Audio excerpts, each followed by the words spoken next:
이 거짓 기독교와 참 기독교의 차이점은 무엇일까요? 거짓 복음과 참 복음의 차이점은 무엇일까요? 교회 안에서 참 선생과 거짓 선생의 차이점은 무엇일까요? 참 그리스도인과 거짓 그리스도인의 차이점은 무엇일까요? 우리는 이 차이점들을 분명히 구분할 수 있어야 됩니다. 그래야만이 우리가 거짓에 속임당하지 않고 우리가 끝내 멸망당하지 않을 뿐만 아니라 그것을 진짜 알 때만이 하나님이 주신 은총을 우리가 누리게 될 수 있기 때문에 그렇습니다. 그런데 오늘 본문에서 그 차이점들을 아주 분명하게 알려줍니다. 이 본문의 배경은 사도 베드로가 베드로후서 2장 전체를 할애해서 교회 안에 아주 교묘하게 침투해 들어온 거짓 선생들의 특성이 무엇인가를 알려주고, 또한 그 거짓 선생들이 가르치는 거짓된 교리의 내용이 무엇인가를 알려주고, 나가서 그들의 부도덕한 삶의 특성이 무엇인가를 알려주고, 나가서 이 거짓 선생들이 교회 안에 연약한 자들을 어떻게 파멸에 떨어지게 하는지를 폭로하는 내용입니다. 그래서 2장 전체에서 길게 소개를 했습니다. 그런데 사도는 그것들을 폭로하면서 동시에 참 기독교의 특성이 무엇인가를 알려줍니다. 참 복음은 어떤 역사를 만들어내는지를 알려줍니다. 참 기독교 선생은 어떤 일을 하는 사람인가를 알려줍니다. 참 그리스도인들은 무엇을 추구하며 무엇을 누리며 사는 사람인가를 아주 분명하게 알려줍니다. 그러므로 우리는 이 부정적 메시지를 통해서 긍정적 교훈을 배우는 것이 필요합니다. 진짜 그리스도인들은 어떤 사람들인가? 무엇을 추구하며 무엇을 누리며 사는 사람인가를 잘 배우는 것이 필요합니다. 자, 그러면 거짓 기독교, 거짓 선생, 거짓 복음, 거짓 그리스도인들의 특성은 무엇일까요? 첫 번째로 그들은 인간의 목마름을 해결해 주지 못한다고 말씀합니다. 이 거짓된 것을 가지고는 인간의 궁극적 목마름을 해결하지 못한다라고 말씀하고 있습니다. 모든 인간은 숙명적으로 목마름을 갖고 태어나게 됩니다. 그 목마름을 갖고 태어나는 증상들로 드러나는 것이 불만족, 결핍, 과도한 집착, 불필요한 갈망, 유한성, 두려움, 다시 말하면 인간의 모든 부정적인 것들입니다. 그래서 인간은 태어나서 성장하고 살아가는 동안에 끊임없는 목마름 가운데 살게 됩니다. 왜 그러면 인간은 숙명적으로 목마름을 갖고 태어나게 될까요? 그것은 우리 인간의 목마름을 궁극적으로 채워주시는 하나님과 단절되어 있기 때문에 그런 것입니다. 하나님으로부터 끊어져 버렸기 때문에 인간은 필연적으로 목마름을 가질 수밖에 없는 존재인 것입니다. 그런데 기독교 거짓 교사들, 거짓된 기독교는 인간의 목마름을 해결해 주지 못합니다. 그래서 오늘 사도 베드로가 그들을 어떤 것에 비유를 하고 있습니다. 17절, 이 사람들은 물 없는 샘이요 광풍에 밀려가는 안개니 그들을 위하여 캄캄한 어둠이 예비되어 있나니라고 말씀합니다. 인간의 목마름을 해결해 주지 못하는 거짓 기독교, 거짓 교사, 거짓 복음, 거짓 그리스도인들을 무엇에 비유했다고요? 다시요? 물 없는 샘이요 광풍에 밀려가는 안개라 그렇게 비유했습니다. 여러분, 이 비유는 무엇을 말하려는 의도입니까? 여러분, 우물, 이 샘의 본질은 뭐죠? 시원한 물을 그 속에 가두어서 목마른 사람들에게 목마름을 해결시켜 주는 거잖아요. 광풍에 밀려가는 안개도 그런 거 아니에요? 우리가 안개가 딱 이렇게 내리면 비가 올 것이다, 이슬이 맺힐 것이다 하는 기대를 하게 되잖아요. 근데 한순간 광풍에 의해서 싹 밀려가 버리는 것입니다. 뭘 말하는 거예요? 겉모습은 물을 담고 있는 우물처럼 보여요. 겉모습은 비를 내려줄 구름처럼 보여져요. 그러나 실상은 아무것도 못한다는 거예요. 실상은 본질적 역할을 해내지 못한다는 거예요. 실상은 그 속에 가장 본질된 것을 갖고 있지 못하다는 것을 알려주는 것입니다. 성경은 분명하게 말합니다. 인간은 궁극적 목마름을 가진 인간의 목마름을 해결할 수 없다라고 말해요. 그래서 우리가 속임당하면 안 돼. 정확하게 목사도 그것을 채워줄 수 없습니다. 인간은 인간의 궁극적 목마름을 해결할 수가 없는 것입니다. 그러면 인간의 궁극적 목마름은 누가 해결할 수 있는 거죠?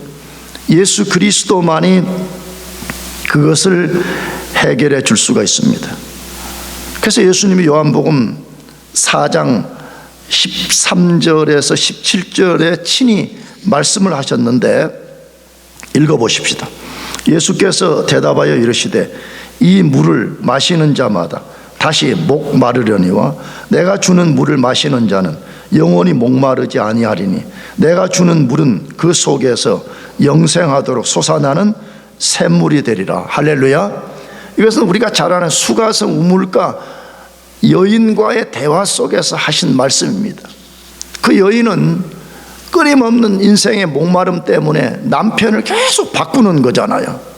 그래서 남편이 5명이나 되었다라고 말하는데 그 우물가에서 예수님을 만나고 이제 물을 기르러 왔다가 예수님이 그 인생에 진짜 필요한 물은, 다시 말하면 너의 목마름을 해결해 줄 대상은 예수님 자신이라고 말씀을 한 거죠. 그러면서 예수님이 뭐라고 했다고요? 내가 주는 물은 그 속에서 영생하도록 솟아나는 샘물이 되리라 라고 말씀합니다.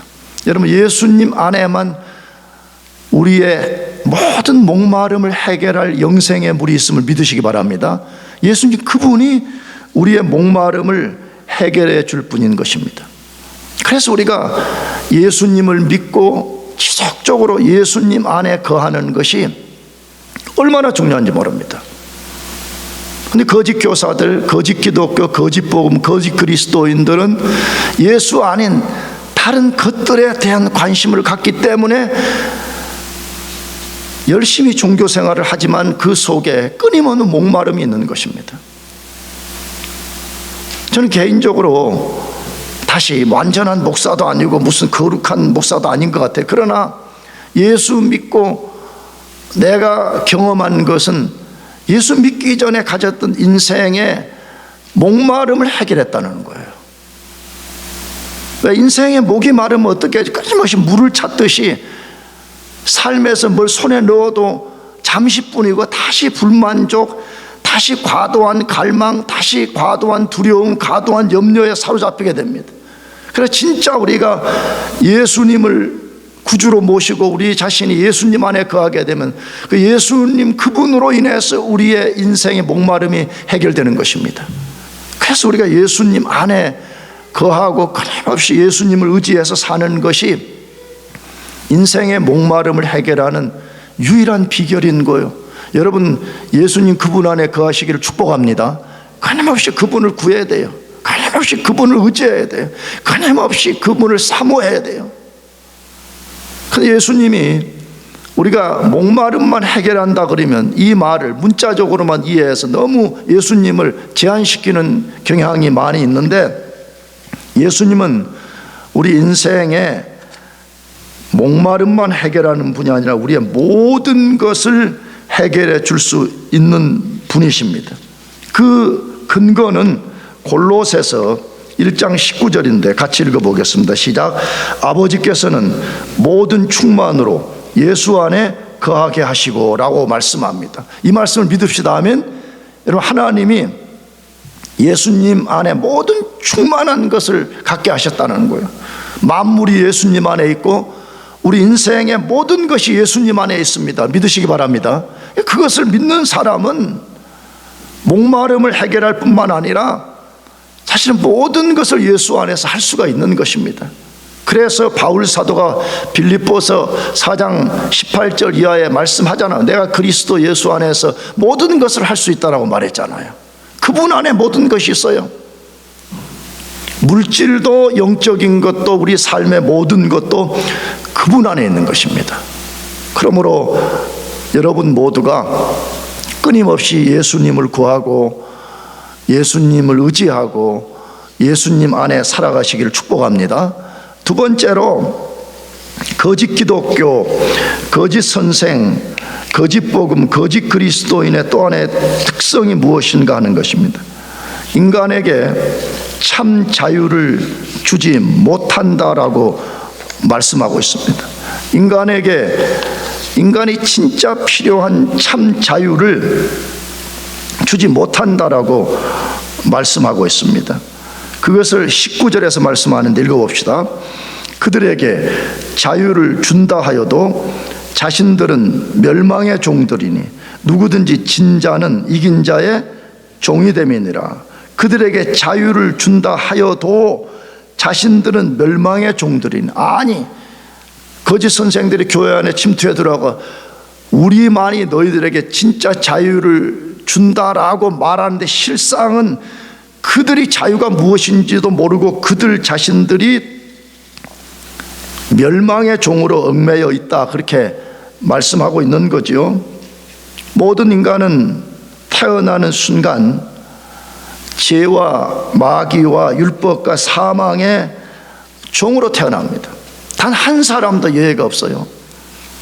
근거는 뭐죠? 모든 인간이, 그리스도 밖에 있는 모든 인간이 죄에 지배된 종으로 산다는 근거는 뭐죠? 죄 짓는 것입니다. 우리가 죄의 종이기 때문에 죄를 짓는 것이에요. 그래서 늘 죄와 마귀의 지배 아래 살다가 멸망당하는 것이 그 근거가 되는 것입니다. 그런데 거짓 교사들은 자유를 준다고 말하지만 실상은 더 많은 것들로 그들을 얽어맨다는 거예요. 이것이 거짓의 특성인 것입니다. 예수님과 기독교 복음은요, 완전히 우리를 자유케 만드는 것입니다. 믿으시기 바랍니다. 예수 믿으면 진짜 자유를 갖게 되어요. 사실 그 어떤 것도 우리 그리스도인들을 얽어맬 수가 없는 거예요. 다만 우리가 주의를 지켜서 예배를 한다, 어떤 것을 한다고 하는 것은 우리가 그 자유를 절제해서 하나님을 섬기기 위한 것이지, 우리는 하나님으로부터 모든 자유를 받은 사람들인 것입니다. 그래서 때로는 그리스도인들이 이게 잘 이해가 안 돼서 이상한 거예요. 아니, 성경은 우리에게 모든 자유를 준다고 말하는데 도대체 그 자유가 무엇인가가 잘 납득이 안 되니까 우리가 때로는 혼란에 빠질 수가 있는데, 실제예요.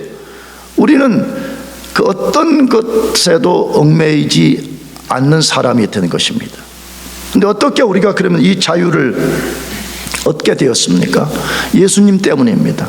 예수님 요한복음 8장 31절에서 36절로 말씀하는데 읽어봅시다. 그러므로 예수께서 자기를 믿은 유대인들에게 이르시되 너희가 내 말에 거하면 참으로 내 제자가 되고 진리를 알지니 진리가 너희를 자유롭게 하리라. 그들이 대답하되 우리가 아브라함의 자손이라 남의 종이 된 적이 없거늘 어찌하여 우리가 자유롭게 되리라 하느냐?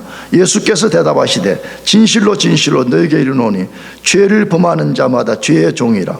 종은 영원히 집에 거하지 못하되 아들은 영원히 거하나니 그러므로 아들이 너희를 자유롭게 하면 너희가 참으로 자유로우리라.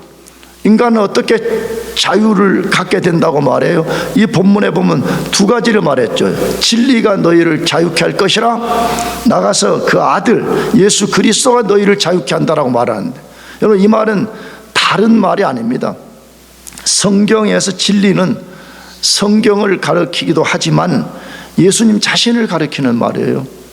그리고 인간은 어떻게 자유케 되냐? 하나님의 아들이 속박된 우리를 자유케 할 때 우리가 완전한 자유를 얻게 된다는 것이에요.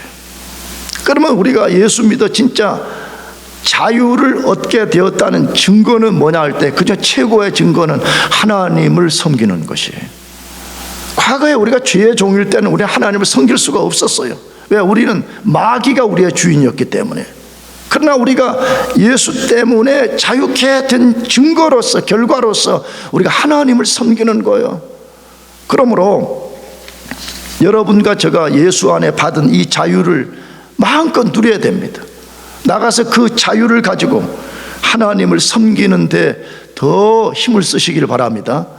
마지막 세 번째로, 거짓 기독교, 거짓 선생, 거짓 복음, 거짓 그리스도인의 마지막 특성이 무엇인가 하는 것입니다. 그것은 인간의 옛 본성을 바꾸지 못한다고 말씀하고 있습니다.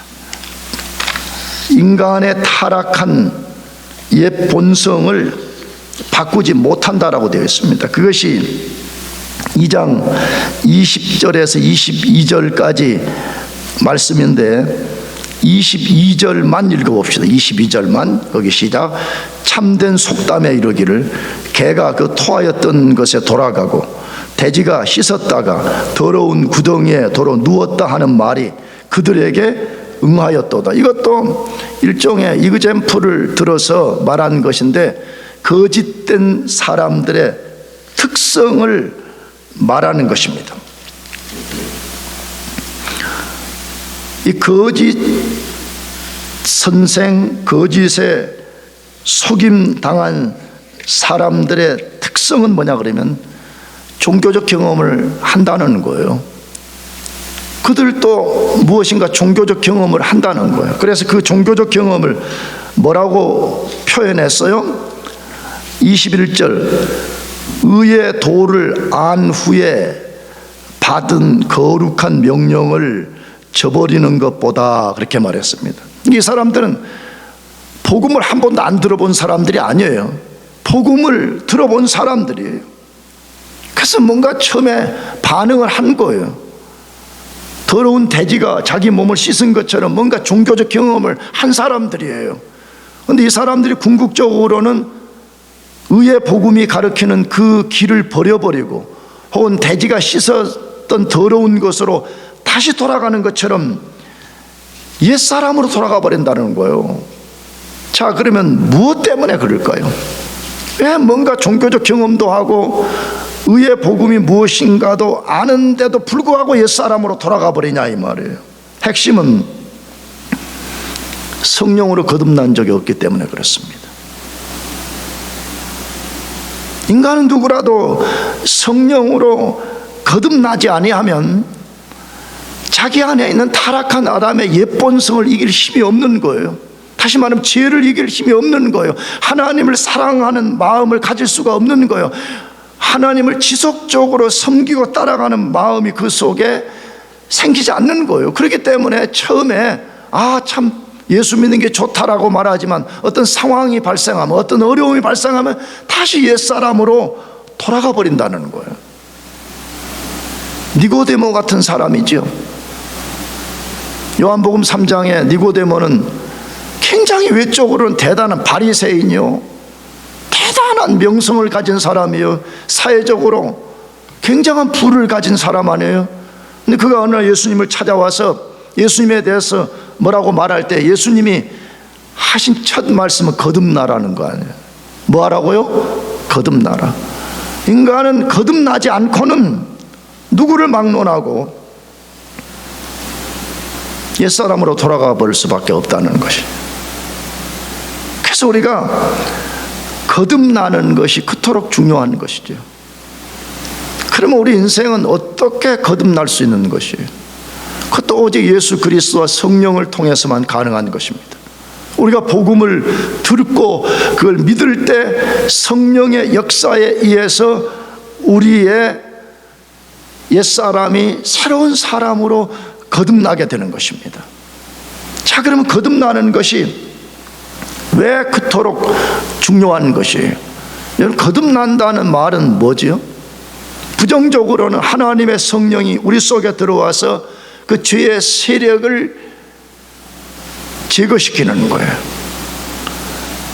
긍정적으로는 그 속에 그리스도의 마음을 부어주어서 그 사람이 죄를 이기고 죄를 미워하면서 끊임없이 예수 그리스도를 닮아가는 사람이 되게 만들어주는 것입니다. 그래서 진짜 거듭나면, 거듭난 특성이 뭐냐 그러면 제일 먼저는 죄를 미워하게 돼요. 뭘 미워하게 된다고요?